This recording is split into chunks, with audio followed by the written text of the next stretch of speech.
Paul Ryan from Ryan Farming Machinery. We're based in Horsham, Victoria, and I'm second generation of the Ryan manufacturing.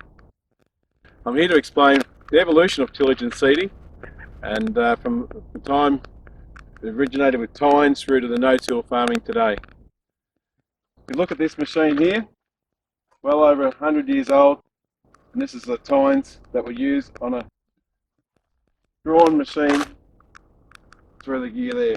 Not much spacing, but just to explain where it's come from. As you will see, no pneumatic tyres, and a good old Wimmera, no doubt a Wimmera thing for the Wimmera, a scraper for the metal wheel. We wander down here, and you can see in the background there's various types of machines, tillage equipment. There's a good old classic here, which is a horse drawn, which had a spring tine on its gear. If you can take a good look at that, you can see the seat where the farmer would have sat once upon a time on that seat there, whipping the horse. We wander down. Next model, you see a pneumatic tyre here. We'll keep wandering down through this equipment, and then we'll take you through, right through to where the Ryan equipment is today. But here again, the spring tine gear. Couldn't tell you which brand, is probably Ackland's. And we go on to what they used to call the Ackland bar, the Aki bar. There'll be thousands of these in Australia. Typical old seeding, a wide point for cultivate, cutting the weeds. Obviously no chemicals in those days. Light frame, and we wander onto it. You see the pneumatic tyres through, and I notice there's only a 2-row cultivator. Then we move on to one of the later Aki bars, with the old spring tine, and there'll be thousands of these around in Australia. And we'll move on to after this machine where the Austin Ryan come out with the spring release tine. Here I am at the Warrickybill Museum, right in the heart of the Wimmera Plains, and a lot of equipment here, previous seeding and tillage equipment. And something that's quite unique here is showing that where this machine is not new today. This old girl here, have to be 100 years old, showing that there was disc seeding going on well before the tines come on. As you can see, no pneumatic tyres, an old wooden seed box, and I bet you there was no chemicals in those days to spray any weeds out. So no-till seeding might be as new as we thought. We'll wander through and have a look at the old Ryan scarabator that's here.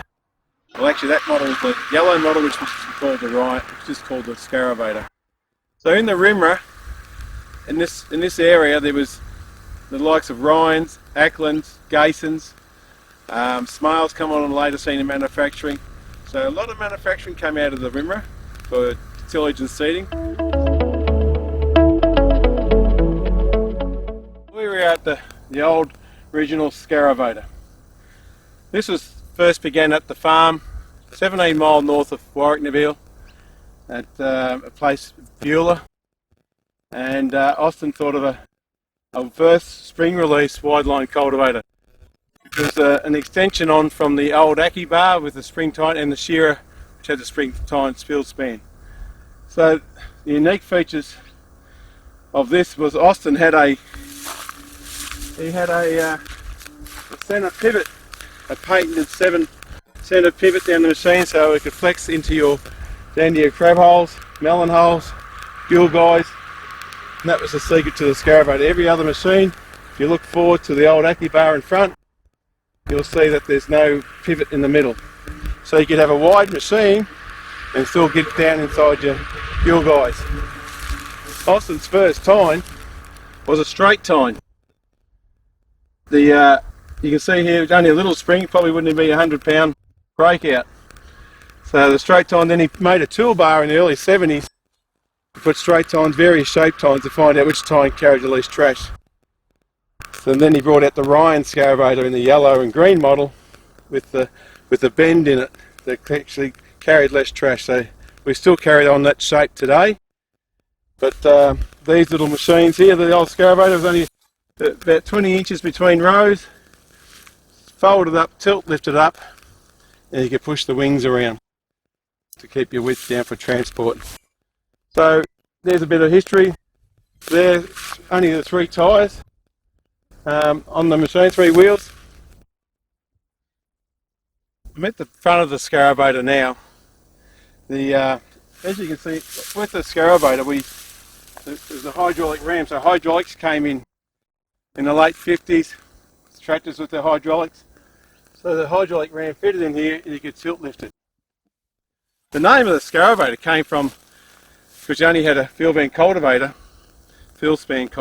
and it turned in, so Austin could see a need for a sort of a heavy duty cultivator. So he called the words Scara, means Scarif, short for scarifier, and Invader is cultivator shortened. So that's where the word Scarabator came from. So anyway, we'll move on to the next stage of the Ryan progress of innovations. Now I've moved on to up near our farm where it first began, the Ryan Scaravators, and Austin had a couple of original staff members and one's still here with us, and I'll hand it over to him how it first began because I was a bit small at the time, and then Max has got Max Golder. He'll have the story how it all began, the Ryan Scaravator. Yeah, well, we were looking, or Dad was looking for a cultivator of some description, better than the Ackland Bar. Heard that Austin Ryan was making the Bowl and John Scaravator, so we went to see him to have a discussion about it. He was actually starting to make the new one, which was the beginning of the Ryan Scaravator, so he said to us if we helped him build it, we could have it on trial. So we did. Dad and I started there and helped him build it. We took it to the open show, was the first display, and it all led on from there. After that, a lot of interest in it, and I remember Austin buying enough steel to build 5 machines. So we built 5 machines at once, just Dad and I and Austin. And yeah, they were all sold by the time they were built, and it continued on from there. And you got the number 6 or 5, 5th one, didn't you? Number 5 we took in that production line. We were there to get number 1. Other people got in before us and wanted it more desperate than what we did, so we finished up with number 5. I sold it in later years, but I now wish I'd have kept it, so it's a bit of a historical thing. Yeah. The first machine, I believe, Max went to Hook Brain, wasn't it? Yeah, Cold Brain. Hook's father, Cold Brain. Yeah, he wanted it right or wrong. The first one was painted blue with white wheels that represent Beulah, denote Beulah. And people weren't too happy about having a Beulah machine, so went to green with yellow wheels. Australian colours. Yeah, Australian colours, yeah. One of the stories I always remember, Max, you talked about my mum, how when Austin did all his thinking. Sometimes we'd get there of a morning, Dad and I, 8:30 or something, and yeah, your mum would, we'd go inside for coffee at 10 o'clock, and she'd say, well, Austin never went to bed last night, he was out in the workshop, being a gyro gear loose, mucking around with things and trying to improve the inventions all the time. Yeah, that's what he was forever doing. He was always changing ideas and coming up with new ideas. Dad and him had a fair few discussions. Dad told him a lot of things wouldn't work, and some of them did, some of them didn't. I can remember your dad on the old hacksaw, smoking his rollies against the hacksaw, so that was my reflection of the old beginning of this Ryan Scaravator being made. The first one was, so we went from the yellow to green, yellow with tension springs. That was probably about 71, 72, Max, when Austin started building them on the farm? Yeah, about 1972 it was when we started there. And then I lived in the old house on the farm there from 1973 to 74. And it was down the workshop a lot, day and night, Saturdays and Sundays. Seemed to get roped into things. Yeah, and I remember Dad sort of had it all worked out. There's so many lengths of steel for 5 machines, and with the offcuts it all fit in a 20-litre drum when he finished cutting them up with hacksaw. So, it was no punching shears then? Pretty good then, yeah, no punching shears then, no. Then we moved on to the compression spring model in about 77, 78. Probably 77 when the yellow air seeder model came out with it. So we'll leave it there on a nice 36-degree day in the mallee here, and middle of harvest, and let Max get back to loading the hay. Yeah. Okay, thanks, Paul. Here I am where Austin first started building the scarabrators on the Ryan farm. That actually has been in the Ryan since the late 1800s, and Austin was born here in the 1920s, 1925, and this is where all his developments began. And this shed here, a little 40 by 20 shed, probably a 60 by 20 shed, lucky to be 60. And the first lot of scarabrators were made here for the first year. I think there's about 50 scarabrators in total made in this shed before we moved to the factory in Warwick in 74. So 71, 72, also 72 is in here where the first Ryan scarabrators began. The beauty of what he had here on his own farm, he could build them there and go and test them out here in the field or back for, it was a couple of thousand acres. We're looking due east down here through the Ryan farm, out past that shed. There's a couple of thousand acres. So that's how it all started. We'll just move on into the next stage of the Ryan manufacturing innovation. Here I am with the Ryan scarabator model, but with the famous tilt lift again. This model was started beginning in 1972 to end up tension spring model to about 1977, 78 until the compression spring model came out. This model is apparently about a couple of thousand of these built out of that factory in Warrickybill Museum. Again with the tilt lift, the centre pivot, and the famous Ryan colours of green and yellow. This obviously tilted up, easy for changing points or clearing trash, and easy to fold. Here the wings folded up. This is what we called an 18-foot centre, and that was the Ryan scarabator. Well, here I am at the west of Brim in Victoria, right on the Wimmera Mallee, not far, about to 5 or 6 miles west of our Ryan farm. This is the second stage of the Ryan scarabrators in the green and yellow colours. So as I said before, we went from the yellow to as a scarabator, then the yellow and green model, a Ryan scarabator. This is then come out in 77, the compression spring. So we had a tension spring model.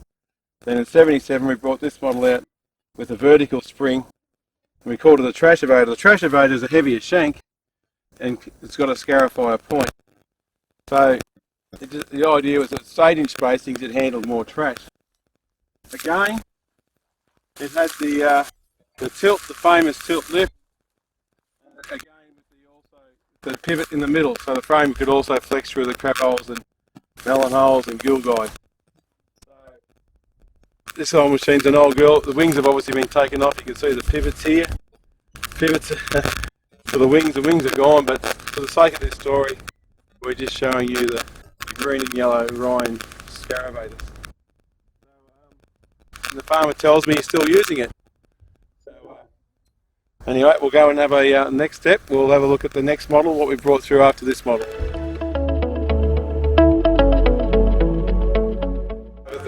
One of our latest Ryan cultivated air seeder models called the Ryanair Drill. I started building these in early 90s, mid 90s to the later mid 2000s. This was what we called the Ryan Air Drill. It was the Ryan concept air seeder, 2 rollers that feed into a Venturi system. This model's a deep banding, which we were pretty renowned for our deep banding system. So it's got 3 hoppers, so triple banded you'll see through here.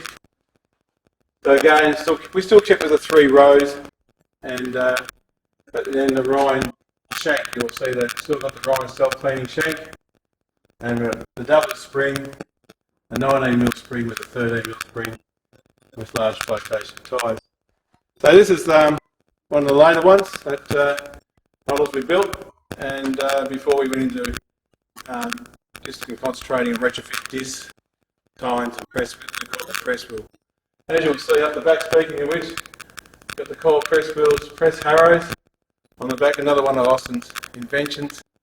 The concept of that is that self-cleans and in a level or a press wheel, depends how you set the angles. Before Austin passed away, he believed that was one of his best best inventions. That'll be, I'll leave it with that, thank you. So there it is, the history of the Ryan developments and innovations over the last 60 years, from the tines to the discs to the latest retrofit no-till gear that we produce, and we look forward to seeing you very soon.